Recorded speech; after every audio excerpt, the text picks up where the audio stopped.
Welcome to the RV Park Mastery Podcast, where you will learn the correct way to identify, evaluate, negotiate, perform due diligence on, renegotiate, finance, turn around, and operate RV parks. And now, here is your host, the fifth largest owner of RV and mobile home parks in the U.S., Frank Rolfe. The typical construction on any RV park deal is that you have a contract signed by both parties at a title company with earnest money. And that earnest money is refundable if you cancel for any reason during your due diligence or financing provision. But sometimes the seller will say, no, that isn't good enough for me. I want to have non-refundable earnest money. What do? Well, this is Frank Rolfe, the RV Park Mastery Podcast. And we're going to focus on that topic. What happens when the seller wants non-refundable earnest money, or as some people call it, hard money on the front end of the deal? Well, the first problem is that definitely should be sending you a signal that there's something wrong with the property. Because otherwise, what is the seller so afraid of? If you suddenly on any deal had a paragraph that simply says, I'm going to be doing some diligence and trying to get a bank loan, and you say, oh no, gosh, if you're going to go through those hoops, I got to have some money in advance that can't be refunded. What does that tell you? It tells you that seller believes there's something wrong with their property or that you can't get a loan. My brother used to work for a large real estate company in New York. One of the assets they owned was a piece of property that used to have a big rail yard on it. And they knew full well that that property really could not be developed very easily. So what they would do is people would come to them saying, I want to buy the big old rail yard property. And they would say, well, if you want the big railroad property, we'll only put it under contract to you with a non-refundable earnest money amount of X. And every single time someone took the bait and they did it, guess what? They never ended up buying it and they lost their earnest money. And the concept was if they repeated it enough and enough and enough, that alone would be the sole income source from that land. But it's a trap typically when someone tells you, oh yeah, well, I can go ahead and sign your deal and sure, I can give you the ability to check out the property and all, but your earnest money can't be returned to you. That to us, that's just a terrible, terrible sign. Because how can you risk money on something that you don't know yet? Remember that the seller knows everything about the property. They've owned it, they've operated it, they know exactly how many customers they get, they know every flaw and all the infrastructure, permitting issues, everything. They know when the flood hits, how many lots get flooded, how deep does it get. They know it all. And what do you know as a buyer on the front end? You don't know anything, nothing at all. So you're walking into this ambush, if they want hard money, where you are at a complete disadvantage. They have every possible card revealed to them, and you don't have any at all. All you know is roughly the name of it and the numbers that you get from the seller and the location and all. But the seller, he gave you that information.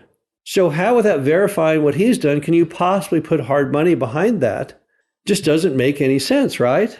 So since you can't get the information you need prior to putting it under contract, and you're relying on the seller for the information, it's safe to say that if they are so afraid of what that information will tell you that you might cancel immediately, that you should not do that.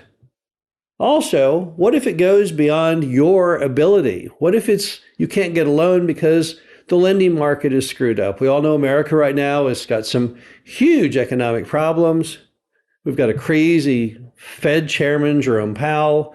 We've got a crazy administration. We're just one screwed up place right now. And what if, through no cause of your own, you couldn't get the deal completed? You do all the due diligence yourself, and that all looks good, but then you go into the financing arena, and now suddenly you can't get the bank loan you wanted. Once again, you need the ability to cancel. It's not fair to you to put on your shoulders all the risk and burden of a financing market that none of us can really control. So you shouldn't do that to yourself. You need to give yourself the freedom to move in and out of deals based on what the market dictates to you. You can't dictate the market and what's going to happen. Now, we've got many stories of where people ask of us hard money. And you know what we've done in all these years and 30 years of buying RV parks? You know how many we've done with hard money? And the answer is none.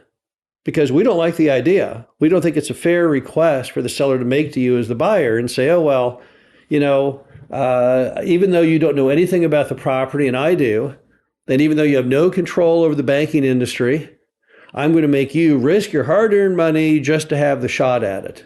We don't think that's a fair way to go. We think that basically the seller is in a much more powerful position than the buyer, and therefore it's not fair of the seller, who knows it all, to make the buyer bear all of the risk. But there's other problems with hard money even beyond that. Because when you have hard money on the loan, the message it sends to the seller is that you now have this hurdle, and that is going to go ahead and alter your mental state on whether to cancel or not. And they know that. So if I had $15,000 up in hard money on a deal, and I will go through my due diligence, and I go through my financing, and things aren't exactly as I hoped they might have been, am I going to cancel and walk that $15,000? Maybe not. Maybe I'll say, well, I don't really like the deal that much, but I'm going to go forward anyway and buy it. And that is a terrible thing to do. We all have gut instincts deep inside of our brain telling us what to do in life. It's the sum of all of our lessons learned throughout our lifetime. And when you start swaying that, blackmailing that, dangling the carrot or the club of that money that you put up, that's going to definitely help make you come to bad decisions. You're going to be tainting your decision-making ability, and that's what that hard money does, is it puts you in the unfair position of making decisions that are partly based on the factual beliefs you have and partly on your fear of losing money. Now, if you felt for some deal that is a once-in-a-lifetime thing, that you just have to do it, then I guess you could do some hard earnest money, but I would urge you to make it incredibly small. Make it small enough that you can lose that money and still be happy. You would never put up a huge amount that you might find financially crippling or that might mentally make you sad till the end of your life, because that's just not a very healthy balance to do. But there are some deals that pop up from time to time that you believe cannot be replaced. Once-in-a-lifetime opportunities. And if all that was holding you back from tying that once-in-a-lifetime opportunity up was putting up $5,000 of non-refundable money, then I guess it might make sense to you. But unless the amount is very, very small, and unless you can happily move forward with your life after losing it, I don't think I would. Because it's going to potentially change your decision-making and get you into a bad deal. And that's not a fair position for you to ever be in. The whole point of earnest money, in fact, is simply to give liquidated damages to the seller in the event that you don't close, but only after you've looked at the property in full. It's not fair for them to want you to put up money as though you've looked at the property on the front end. They don't need liquidated damages at that point. If I tie up your property for a few months and ponder whether to buy it or not, have I really harmed you? No, I haven't harmed you at all. You're still operating, bringing in the revenue, paying the costs, and keeping the difference, keeping the net income. So you don't need any kind of special liquidation settlement amount. That's only there in cases that the person plows through due diligence and financing and says, hey, I'm going to buy it, and then ties the seller up for a period of time where they can't move forward to do anything with it or sell it or finance it or anything. And then at that point, if they don't close on it, they've burned through several months in legal costs and closing costs, then it would be appropriate for them to have some kind of surrender cash to reimburse them, but not when you're simply buying it on the front end. Again, the decision's up to you. When a seller wants you to do that hard money, that non-refundable earnest money, whether or not you want to take the bait on that or not. But in general, the best decision is probably to pass. This is Frank Verolf, the RV Park Mastery Podcast. Hope you enjoyed this. Talk to you again soon. Thank you for listening to the RV Park Mastery Podcast.